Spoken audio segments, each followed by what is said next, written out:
PM का मतलब है पर्टिकुलेट मैटर, मतलब ऐसा कण जिनका आकार 2.5 माइक्रोन के आसपास है।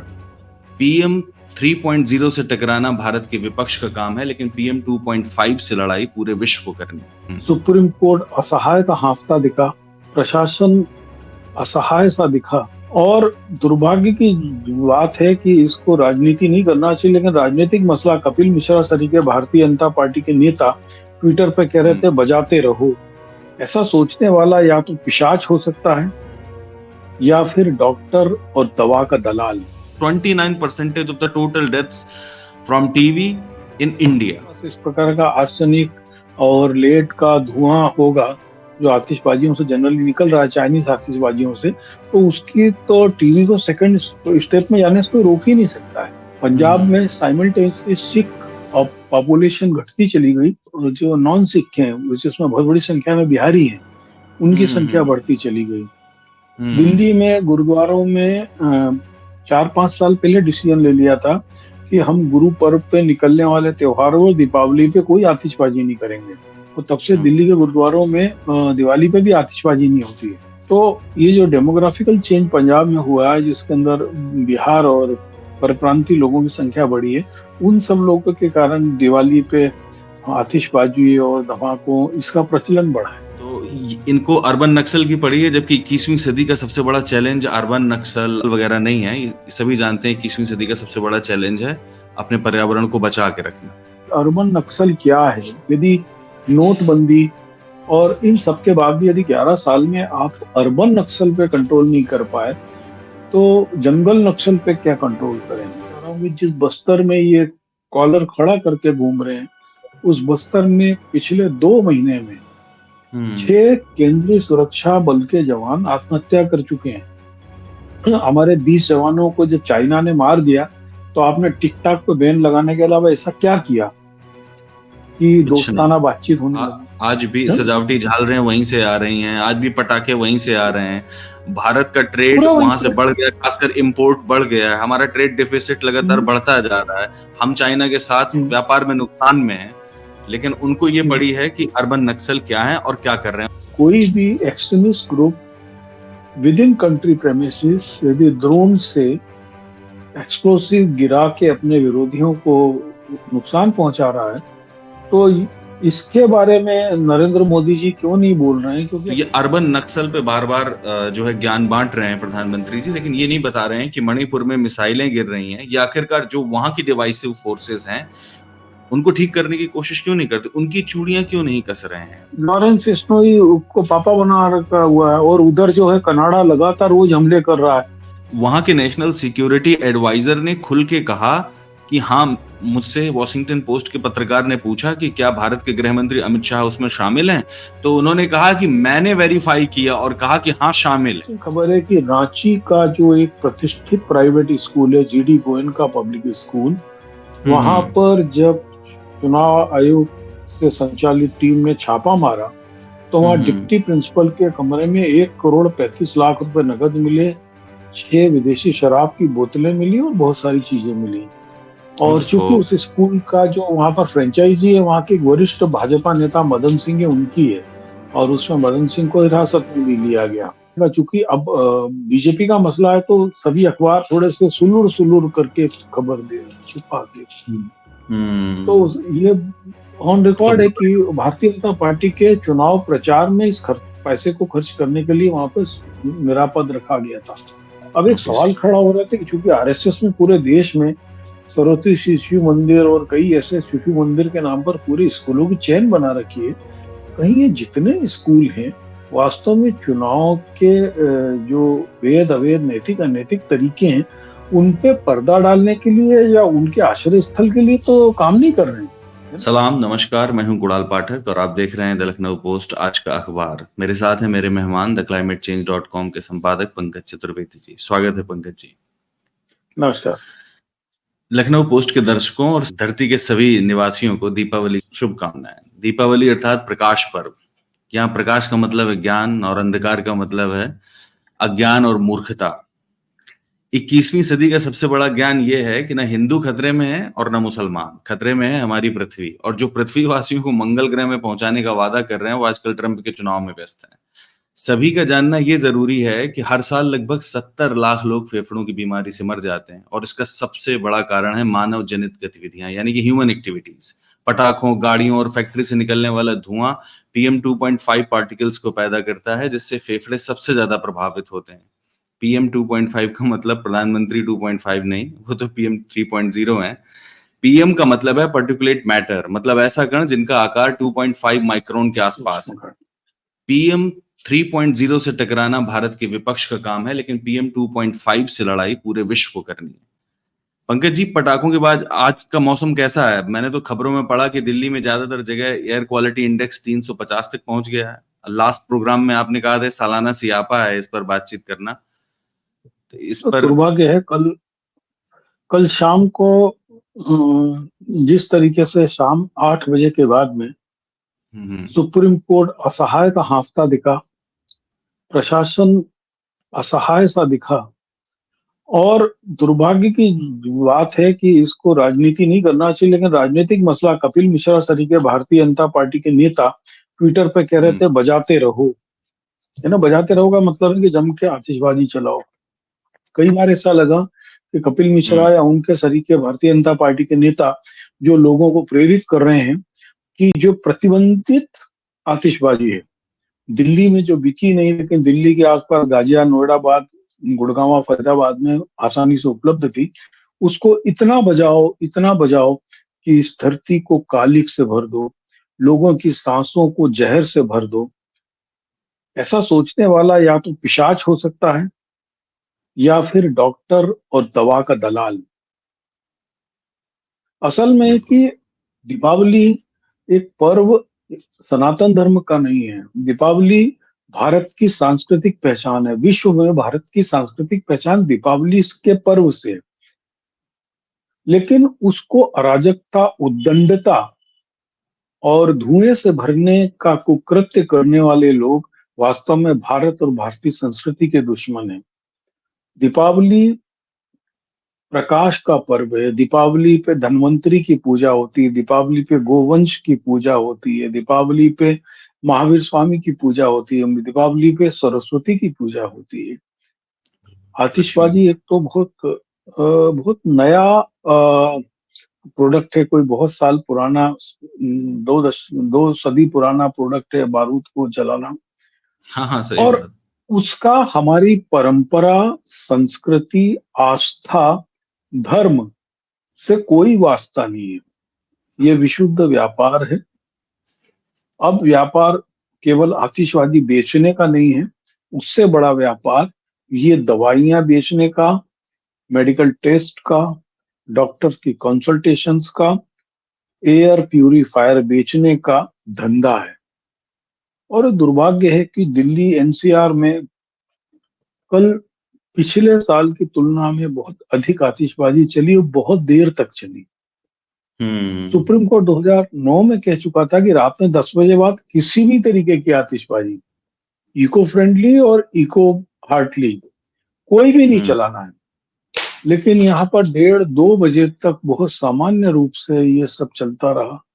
जानवर भी परेशान थे, बुजुर्ग लोग परेशान थे, बच्चे परेशान थे। बिल्कुल। लेकिन धर्म के नाम पर उद्दंडता करने वाले लोगों को भारतीय संस्कृति की सुंदरता से कोई वास्ता नहीं है। जिस बिल्कुल। प्रकार से अयोध्या में आपने देखा कि कुछ लाख दिए जला के Guinness world book of record में नाम लिखवा, हाँ, गिनीज बुक ऑफ वर्ल्ड वो रिकॉर्ड में नाम। सरयू वो सरयू स्थापित नदी जिसके अंदर राम ने प्रवेश करके आत्महत्या कर ली थी, उस नदी के किनारे के तटों को 25 लाख 26 लाख दियों से सजाकर और अधजले जीवों के दौरान ही सफाई कर्मचारियों से झाड़ू से उनको झाड़ू लगाकर नदी में बहा देना, वो अनैतिक भी है और नदी के पर्यावरण के लिए कितना बड़ा नुकसान है। यदि एक वाटर बॉडी पे ऑयल लेयर आ जाती है तो आप जान के चले कि उसमें ऑक्सीजन का प्रवेश बंद हो जाएगा। बिल्कुल ऑक्सीजन का बिल्कुल। प्रवेश बंद होगा तो उसकी मछली, कछुए, इन सब का जीवन संकट में है। और नदी एक जल प्रवाह का रास्ता नहीं होती, एक पूरा इकोसिस्टम है। तो हम दीपावली सरी के पावन और सुंदर पर्व को दिखावे और छद्म परंपराओं के नाम पर जिस स्तर पर ले आए हैं, वो एक बहुत दुर्भाग्य, और मुझे लगता है कि ये कुछ लोगों की साजिश है, जो लोग डॉक्टर्स के, दवाई वालों के, इन सब के दलाल हैं। अब बिल्कुल सही कह रहे हैं खुदा पंकज वाला जी। से कौन चंदा लेता है बॉन्ड के रूप में, ये आप सब जानते हैं। हम्म। अस्पताल गाजियाबाद से लेके वो देश के बड़े बड़े अस्पतालों से इलेक्शन बॉन्ड में किसने पैसा लिया है, ये सब लोग जानते हैं, किसी छुपा नहीं है। बिल्कुल पंकज जी। और एक बात ये कि पता नहीं कपिल मिश्रा जैसे लोगों का नाम इस शो में लिया भी जाना चाहिए कि नहीं, लेकिन उनके जैसे तमाम अन्य फ्रिंज भी जो मतलब एक खास धर्म को, अगर कहा जाए तो मुस्लिम धर्म को देखकर जिनको पूरे शरीर में खुजली होने लगती है, क्या उनको नहीं मालूम कि बारूद का जो सबसे पहले इस्तेमाल किसने किया था? मुस्लिम शासकों ने किया था। जाहिर है, और मुस्लिम शासकों ने किया है। आतिशबाजी बिना बारूद के तो संभव है नहीं। तो वो किसको इंडोर्स कर रहे बिल्कुल। हैं? हिंदू धर्म के नाम पर, हिंदुत्व के नाम पर किसको इंडोर्स कर रहे हैं? खैर, उनको 200 साल पुरानी परंपरा ही मुझे लगता है 2000 साल पुरानी परंपरा समझ में आती होगी, लेकिन ये बेहद असंवेदनशील है पंकज जी इस मामले में कि अस्थमा के इस समय भारत में लगभग 3.5 करोड़ पेशेंट हैं, और 3.5 करोड़ से भी ज्यादा यस। है, और जिसमें सबसे ज्यादा बच्चे और बुजुर्ग प्रभावित। अब किसी बुजुर्ग। को पता भी नहीं चलेगा कि कल जो हुआ है उससे 15-20 दिनों तक लगातार उनकी हालत क्या होगी। उनमें से कई सरवाइव कर पाएंगे और कई हो सकता है कि मर जाए। निश्चित। इससे बिल्कुल। किसी को कोई खास फर्क नहीं पड़ेगा मुझे लगता है, खासकर इन लोगों को। हम तो देखते हैं एक और। गाजियाबाद वगैरह के रोज के अस्पतालों के आंकड़े आ रहे हैं कि किस जी। तरीके से कई कई गुना अधिक सांस के मरीज और एलर्जी के मरीज वहां पर पहुंच रहे हैं अभी। हाँ, पहुंचेंगे ही भाई। इसका धुआं बहुत ज्यादा खराब है। और अगर आपने अखबार में देखा हो, ये कल के ही अखबार का है, जिसमें टीबी को लेकर के डब्ल्यूएचओ ने अपनी रिपोर्ट निकाली है। यस। डब्ल्यूएचओ कह रहा है या। कि टीबी टीबी के मामलों में भारत का प्रदर्शन सुधरा है, नंबर ऑफ डेथ्स के मामले में, नंबर ऑफ केसेस डेस्क के के मामले बाद। में। लेकिन एक यस। ताज्जुब की बात यह है पंकज जी कि एक तो टीबी जो है वो सबसे ज्यादा विकासशील देशों को परेशान कर रहा है। हम्म। जो भारत में जो मरने वाले लोगों का प्रतिशत है वो बढ़ गया है। संख्या कम हुई है, लेकिन प्रतिशत बढ़ गया है। इसका मतलब ये हाँ, है प्रतिशत। कि अन्य विकासशील देश भारत से बेहतर प्रदर्शन कर रहे हैं, या। और भारत बिल्कुल। अच्छा प्रदर्शन नहीं कर पा रहा है। तभी तो यहाँ परसेंटेज ज्यादा, 29% of the total deaths from TV in India. ये डब्ल्यूएचओ की रिपोर्ट। ये आप देखें ना, हम लोग प्रिवेंटिव मेजर पे तो काम नहीं कर रहे हैं ना। कल का जो रात की पिछले 3 दिन की आतिशबाजी है, वो एक प्रकार से प्रिवेंटिव मेजर ही है। यदि किसी को प्राइमरी कॉम्प्लेक्स है, यानी प्राथमिक रूप से यदि कोई कोई टीबी से पेशेंट है और उसके आसपास इस प्रकार का आर्सेनिक और लेड का धुआं होगा, जो आतिशबाजियों से जनरली निकल रहा है, चाइनीज आतिशबाजियों से, तो उसकी तो टीबी को सेकंड स्टेप में जाने से कोई रोक ही नहीं सकता है। बिल्कुल वर्ष होगी टीवी, और क्या, रेस्पिरेटरी डिजीज है वो भी। लेकिन जब तक हमारे आसपास कोई नहीं मरेगा, हमारा कोई अपना नहीं मरेगा, तब तक हमारे अंदर जो हिंदुत्व का तब नशा है तक हमारा। वो चढ़कर बोलता ही रहेगा। और ये 350 जो एयर क्वालिटी इंडेक्स है दिल्ली में, लगभग एवरेज इतना ही है, ज्यादातर जगह 350 से ऊपर है। इसका मतलब क्या है? इसका मतलब वेरी पुअर एयर क्वालिटी है। इस very very poor. Poor air even quality का में मतलब क्या समझा जाए पंकज जी? इवन मैं आपको एक चीज और बताऊं कि आज के अमर उजाला की वेबसाइट पे आप देखेंगे तो पंजाब हम्म। और हरियाणा के जिलों के एक्यूआई है, जहां पर कई जगह 400 से पार है। चार मंडी सौ से गोविंदगढ़ सरी की छोटी जगहों में 350 400 चल रहा है। तो चूंकि क्या है, पंजाब और हरियाणा में पॉल्यूशन का जो असर है, पराली के साथ में पटाखे हैं, इसीलिए वहाँ बहुत बुरा असर हुआ। देखिए, पंजाब की डेमोग्राफिकल चेंज बहुत तगड़ा हुआ, जिस पे लोग चर्चा नहीं करते हैं। पंजाब में हम्म। साइमल्टेनियसली सिख पॉपुलेशन घटती चली गई, और जो नॉन सिख हैं, जिसमें बहुत बड़ी संख्या में बिहारी हैं, उनकी संख्या हम्म। बढ़ती चली गई। हम्म। दिल्ली में गुरुद्वारों में 4-5 साल पहले डिसीजन ले लिया था कि हम गुरु पर्व पे निकलने वाले त्योहारों और दीपावली पे कोई आतिशबाजी नहीं करेंगे, और तब से हम्म। दिल्ली के गुरुद्वारों में दिवाली पे भी आतिशबाजी नहीं होती है। तो ये जो डेमोग्राफिकल चेंज पंजाब में हुआ है, जिसके अंदर बिहार और परप्रांतीय लोगों की संख्या बढ़ी है, उन सब लोगों के कारण दिवाली पे आतिशबाजी और धमाकों इसका प्रचलन बढ़ा है। ये बहुत नहीं, मैं ये पूछ एक रहा था कि गंभीर ये मसला साढ़े है। तीन सौ ये 350 और 400 जो AQI है, एयर क्वालिटी इंडेक्स, इसका क्या हाँ, मतलब है? मतलब कितना नुकसान करता होगा ये? इसका इसका अर्थ ये है कि आप ये हवा सांस लेने लायक भी नहीं है। एक ओके। एम्स के ICMR की रिपोर्ट है जिसमें बताया गया है कि इस तरीके की परिस्थिति में कुछ हम्म। घंटे रहने का मतलब है कि आपकी औसतन जिंदगी 3 साल कम हो गई। ओफो। यस। अभी जो दिल्ली NCR के बहुत संवेदनशील और पैसे वाले लोग हैं, आप देखिए मसूरी, लैंडोर कैंट से लेकर और अल्मोड़ा से लेके और नैनीताल तक और यहाँ मनाली तक सब होटल भरे हुए हैं, हम्म। क्योंकि वो लोग यहाँ रह नहीं सकते। उनके बच्चे इस लायक नहीं कि यहाँ में सांस ले सकें। तो एक ये बहुत तकलीफ एक है। अभी सुबह तक की जो स्थिति आ रही है, कितने सैकड़ों के दिल्ली NCR से लेकर कानपुर तक अवैध पटाखों के जलने से हुए नुकसान, लोगों के मरने के भी आ रहे हैं।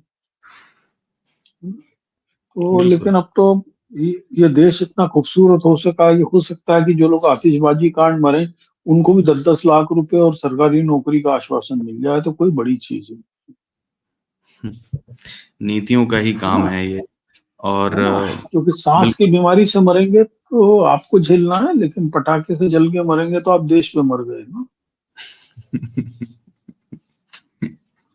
अच्छा, ये भारत में रेस्पिरेटरी डिजीज के पेशेंट बढ़ते जा रहे हैं, और जो ये असल में नीतिगत काम है। और भारत का जो सबसे बड़ा नीति निर्माता है इस समय, भारत का प्रधानमंत्री, वो व्यस्त है अर्बन नक्सल पर भाषण देने के लिए, अर्बन नक्सल पर भाषण देने में व्यस्त है। जबकि उसको ये बिल्कुल। नीतियां बनानी चाहिए कि इससे कैसे निपटा जा सकता है। हर साल हम UNFCCC की मीटिंग में जाते हैं, वहां पता नहीं क्या बोल कर आते हैं।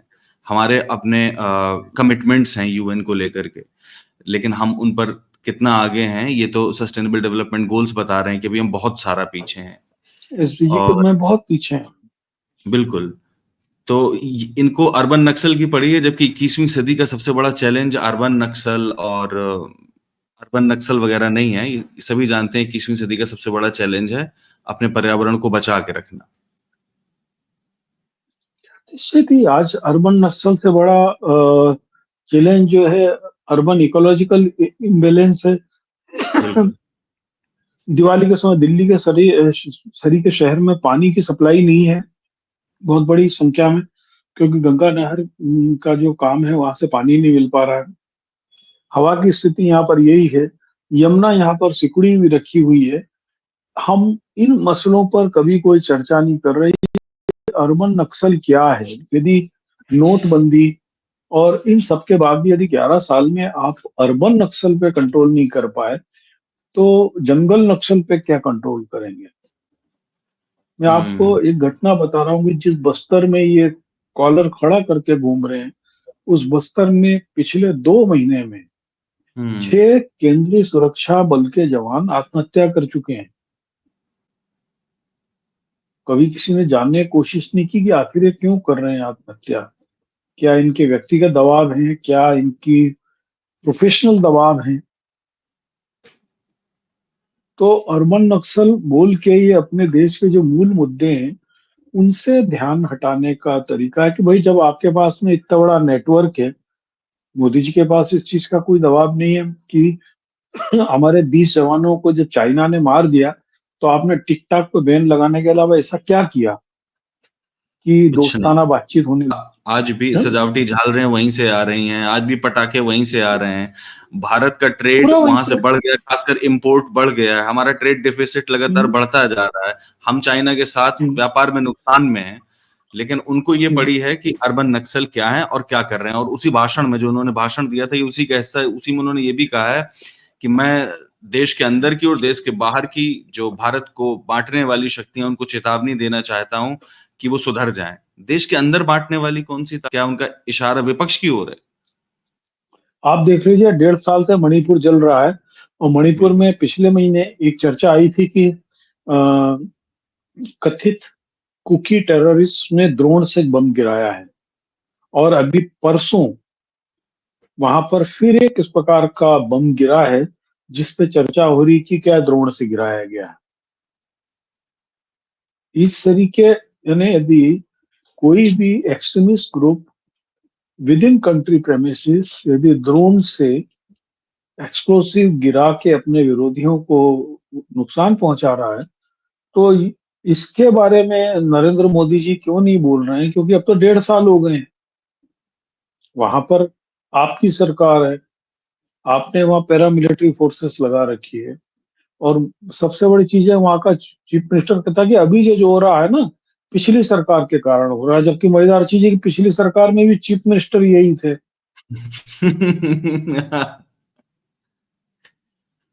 सही बात। तो अच्छा, मैंने एक उनको चीज और है। अपने पलट के भी नहीं देखना उनको कि भाई हमारे पीछे कौन है। एन वीरेंद्र सिंह ही तो कांग्रेस में भी चीफ मिनिस्टर थे ना। वही थे। अच्छा, आपने बताया ड्रोन से हमला किया। 2 महीने पहले की खबर है, शायद आपने देखी हो, जिसमें ये था कि वहां पर मिसाइलों से हमले हुए हैं। 6 से 8 फुट लंबी मिसाइलें थी, जो बहुत क्रूड या शेप में थी, और बहुत ही क्रूड लॉन्चर से उनको लॉन्च किया गया था। और उनमें से एक मिसाइल मणिपुर के पहले मुख्यमंत्री के आवास पर गिरी थी, आवास जिसमें के ऊपर की। हाँ, जिसमें उनका एक यस, नौकर मर गया था और उनका एक पर पोता जो है वो घायल हो गया। उसका ग्रैंडसन, ग्रांड हाँ, ग्रैंडसन घायल हुआ उनका, मतलब। बिल्कुल, बिल्कुल। तो ये अर्बन नक्सल पे बार-बार जो है ज्ञान बाँट रहे हैं प्रधानमंत्री जी, लेकिन ये नहीं बता रहे हैं कि मणिपुर में मिसाइलें गिर रही हैं, ये आखिरकार जो वहाँ की डिवाइसिव फोर्सेस हैं, उनको ठीक करने की कोशिश क्यों नहीं करते? उनकी चूड़ियाँ क्यों नहीं कस रहे हैं? मणिपुर में नहीं, चूड़ियाँ, लॉरेंस उनको ये बिश्नोई नहीं की पता क्यों नहीं? कैसे। लॉरेंस बिश्नोई को पापा बना रखा हुआ है, और उधर जो है कनाडा लगातार रोज हमले कर रहा है।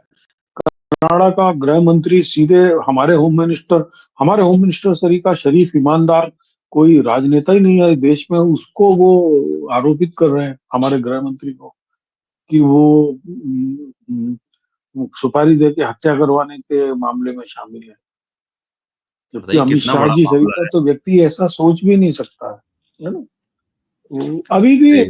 कुछ वॉशिंगटन पोस्ट में एक रिपोर्ट है परसों इसी के बारे में पूरा पढ़ा। वो वो नेशनल वहां के नेशनल सिक्योरिटी एडवाइजर ने खुल के कहा कि हाँ, मुझसे वॉशिंगटन पोस्ट के पत्रकार ने पूछा कि क्या भारत के गृह मंत्री अमित शाह उसमें शामिल हैं, तो उन्होंने कहा कि मैंने वेरीफाई किया और कहा कि हाँ, शामिल है। वहां के नेशनल यस, वहां के यही नेशनल सिक्योरिटी एडवाइजर ने कहा। है। यस। हाँ, हाँ, कंफर्म किया उन्होंने। नहीं, अब ये और भारत। कनाडा कोई ऐसा देश नहीं है ना कि हम्म। आप वो कोई चाड या ईस्टर्न अफ्रीका का कोई कंट्री है। भाई, हम्म। आप फाइव आई जो कंट्रीज का ग्रुप है उसको आप कमजोर मत समझिए। आप भाई सही बात। फाइव आई के जो पांचों देश है उनका जो सिक्योरिटी सिस्टम है और गुप्तचर तंत्र है, वो एक दूसरे से जुड़ा हुआ है। इसीलिए फाइव आइज यदि हैं उस वो। नेटवर्क में कोई बात आती है, तो हम्म। इसका मतलब है कि वो उन 5 प्रमुख देशों की मान्यता उसको मिल रही है।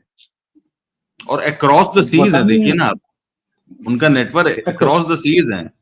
वो यहाँ पर हिंद यस। महासागर तक भी पहुंचते हैं, अटलांटिक से लेकर के ऑस्ट्रेलिया में भी आ फाइव आइज का हिस्सा है।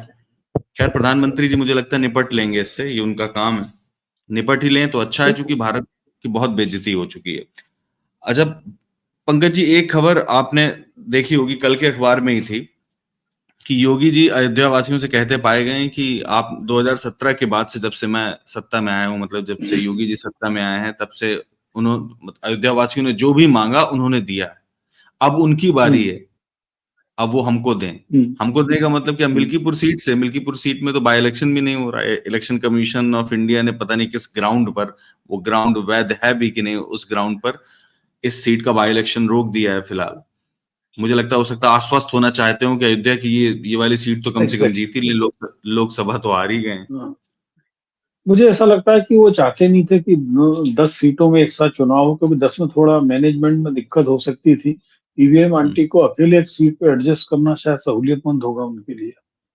हालांकि चुनाव आयोग ने बड़ा एग्रेसिवली किसी पीआर एजेंसी से पूरा जवाब तैयार कराया है कि ईवीएम निरापद है, चुनाव में कोई गड़बड़ होती नहीं है, वो उन्होंने बनाया, 1600 पेज का जवाब बनाया। वो बड़ी दुर्भाग्यपूर्ण है कि चुनाव आयोग से की संस्थाएं एक पार्टी के रूप में काम कर रही हैं। चुनाव आयोग का काम अपने हर स्टेक होल्डर को संतुष्ट करना है, ना कि उस पे अटैक एग्जैक्टली, करना है। बिल्कुल बिल्कुल बिल्कुल। है ना? जिस प्रकार से वो एग्रेसिवली अटैक कर रहे हैं, इससे लग रहा है कि you have something to hide. अभी आप देखिए कि एक खबर कल के प्रभात खबर में थी, और चूंकि आज प्रभात खबर का केवल कोलकाता एडिशन छपा है, और दैनिक जागरण ने कानपुर, बनारस, प्रयागराज ऐसे 4 एडिशन छापे, बाकी नहीं छापे। तो उसमें एक बड़ी इंटरेस्टिंग खबर है कि रांची का जो एक प्रतिष्ठित प्राइवेट स्कूल है, जीडी गोयनका पब्लिक स्कूल, वहां पर जब चुनाव आयोग से संचालित टीम ने छापा मारा, तो वहां डिप्टी प्रिंसिपल के कमरे में 1 करोड़ 35 लाख रुपए नकद मिले, 6 विदेशी शराब की बोतलें मिली और बहुत सारी चीजें मिली। और चूंकि उस स्कूल का जो वहां पर फ्रेंचाइजी है, वहां के एक वरिष्ठ भाजपा नेता मदन सिंह है, उनकी है, और उसमें मदन सिंह को हिरासत में भी लिया गया। और ये मालूम पड़ा कि इस पैसे का, चूंकि अब बीजेपी का मसला है, तो सभी अखबार थोड़े से सुलूर सुलूर करके खबर दे रहे हैं, छुपा के। तो ये ऑन रिकॉर्ड है कि भारतीय जनता पार्टी के चुनाव प्रचार में इस पैसे को खर्च करने के लिए वहां पर निरापद रखा गया था। अब एक सवाल खड़ा हो रहा था कि चूंकि आरएसएस में पूरे देश में सरस्वती शिशु मंदिर और कई ऐसे शिशु मंदिर के नाम पर पूरे स्कूलों की चेन बना रखी है, कहीं ये जितने स्कूल हैं वास्तव में चुनाव के जो वेद अवेद नैतिक अनैतिक तरीके हैं, उन पे पर्दा डालने के लिए या उनके आश्रय स्थल के लिए तो काम नहीं कर रहे हैं। है ना? ये एक चुनाव आयोग के सामने नया चैलेंज होगा। ऐसे चुनाव आयोग तो कोई चैलेंज मानता ही नहीं है, क्योंकि चुनाव आयोग ने बोल दिया है कि वो सही बात है, सब नया कुछ। क्या चैलेंज है? मुझे तो लगता है चुनाव आयोग को मालूम होगा ऑब्वियसली। वो जिस चुनाव आयोग जिस तरीके से पंकज जी व्यवहार कर रहा है, अभी मेरी 2 दिन पहले कांग्रेस के राष्ट्रीय प्रवक्ता सुरेंद्र राजपूत जी से बातचीत हुई। मैंने उनसे सवाल किया कि आप बार बार ईवीएम पर बात करते हैं, और देखिए इलेक्शन कमीशन ऑफ इंडिया ने कह दिया है कि आपका जो आरोप है वो निराधार है, और दूसरी बात, अगर आप बार बार यही करते रहे तो भारत में तो अराजकता फैल अस्थायित्व, जाएगी देश हाँ, तो अस्थायित्व आ में। जाएगा। उन्होंने कहा बाकी सारी बातें ठीक हैं, पर जो हमने सवाल पूछा था, हमें आप खूब गाली दे दीजिए, लेकिन हमने जो सवाल पूछा था उसका सीधा उत्तर तो बताइए। ईवीएम की बैटरी के नहीं, संबंध में सीधा उत्तर नहीं दिया आपने, टेक्निकल आंसर कोई भी नहीं दिया, ऊपर से हमको उल्टा सीधा कोई भी बोल रहे नहीं। हैं आप। वही बात, बिल्कुल। कोई भी देख सकता है कि इलेक्शन कमीशन ऑफ इंडिया की जो निष्पक्षता है वो स्टेक पर है। तो आज तो चूंकि अखबार है नहीं, जी पंकज जी। अखबारों पे तो वेबसाइट्स ही हैं, तो हम लोगों ने उनको ही देखा है। हाँ हाँ हाँ, तो आज इतनी चर्चा पर्याप्त है मुझे लगता है। बिल्कुल। हाँ हाँ, आज ठीक तो यहीं खत्म करते हैं। ठीक है सर, थैंक यू, है। नमस्ते।